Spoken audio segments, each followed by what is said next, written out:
In this video, we're once again revisiting the solutions to a system of equations using matrices. Now, this particular example isn't really that unique until the very end, so let's go ahead and follow the steps that we were supposed to follow to solve this systems of equations using matrices. First step is to rewrite everything so that it's no longer got the variables, remembering that the first column is x, second column is y, third column is z. So I'm going to have 1, 2, 0, z's, and 7, and then I'm going to have 1, 3, negative 1, and 10. And then I'm going to have 0, 1, negative 1, and 3. And again, please double or triple check this particular setup, because you need to make sure that this makes sense. Number one, you need to make sure that you don't make any silly mistakes when you're going through these steps. Now, once you're here, the next goal is, again, remember, getting 1, 0, 0, then 1, 0, and then 1. So let's go ahead and work through that. Looks like we've already got the 1 up there, so we don't have to worry about rearranging or moving any kind of rows in this particular case. So what I'm going to do is I'm going to take row number 1, I'm going to multiply it by nothing, a negative 1, and I'm going to add that to row number 2. This is going to allow me to eliminate this 1 here. We're going to store that back in row number 2, and again, this is my first operation. Please make sure that when you're doing these problems, you do write down those operations so you know what's happening from one step to the next. Again, normally on the side here I draw some work. I'm not going to draw any work in this particular example.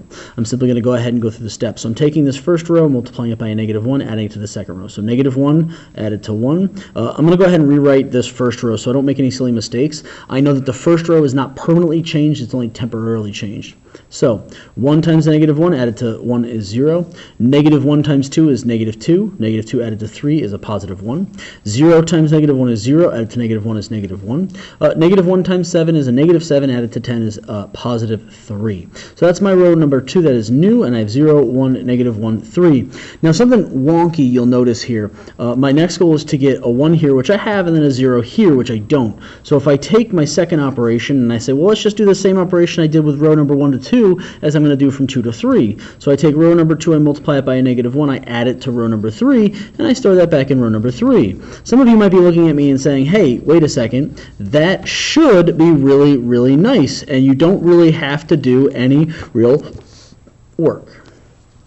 Because when you multiply this row by a negative 1, it's the exact same row, is it not? And if it's the exact same row, that means that those two rows are simply going to cancel each other out in their entirety from adding this row to this row when multiplied by a negative. However, if you've done this, we now have this entire row of 0x plus 0y plus 0z equals to 0. Doesn't that mean that x, y, and z can be technically anything in that equation? If you think about it, if z is 5, y is 7, and x is 12, 0 times 12, 0 times 5, 0 times 7, they all just cancel each other out and they're all still just 0. So the problem with this solutionary set, this is a solutionary set where this equation is always true. Unlike the case where we had before, say 9 equals to 4, if 9 equals to 4, well then we have no solution. This thing has an infinite number of solutions. That is the problem of these things. When this occurs, when I have a row of zeros, when I have an entire row of zeros, we call the row that we end up with there, one of the variables, this system will have a free variable. A free variable is simply a variable that can be any number. In most cases, you'll see people identify that free variable as another constant. We're going to call it a value. So in this case, what we generally like to do is, in this case, I'm going to say let z equal to, I don't know, let's use c for this case.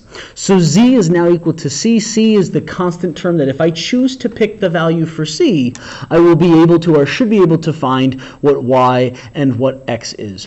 So let's go ahead carefully through that and how we're going to set that up. If I know that z is this number, again, that's the way I'm phrasing it, z is this number, then what's my second equation telling me? Well, my second equation tells me minus z equals to 3.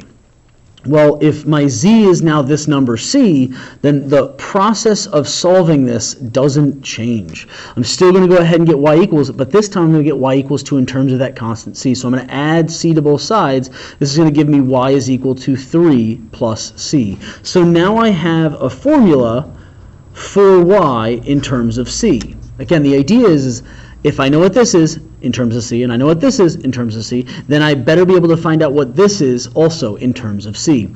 So let's go ahead and do that x term down here. I have x plus 2y equals to 7.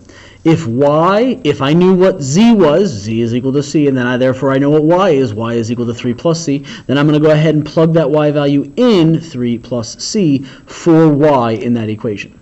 This will then allow me to distribute. I'll get x plus 6 plus 3c equals to 7. I'll be able to subtract the 6 and subtract the 3c, giving me x is equal to 1 minus 3c. So now I have a solution to this system. That solution is, again, it has a single free variable. That free variable ends up being the last variable in the equation, such that it's the first variable we end up solving for. And I know that my first equation is 1 minus 3c. My second equation is 3 plus c, and my third equation is c. When I say that, what I mean is that if I were to pick what c is, then I know what x, y, and z are. If they tell me what to pick for c, then I'll know what to do. If they don't tell me what to pick for c, then I need to account for every possible solution that could show up. Again, this is one of those specialty cases where one entire row cancels out. If we get a row of zeros, there is a free variable. We have to allow that z variable to be equal to some constant c. So that's what you end up doing, and your solution is a list of terms in relationship to c. Now, what if it was 0, 0, 0, and say 9 here? Well, it's never possible for 0x plus 0y plus 0z to equal to 9, 5, 12, anything other than 0. So if I have these three terms being 0, but this one is not, then that's your case where it's a no solution and you can stop solving the rest of the problem. But if I have a row of zeros, I got to apply that free variable and solve for the, again, x, y, z coordinates.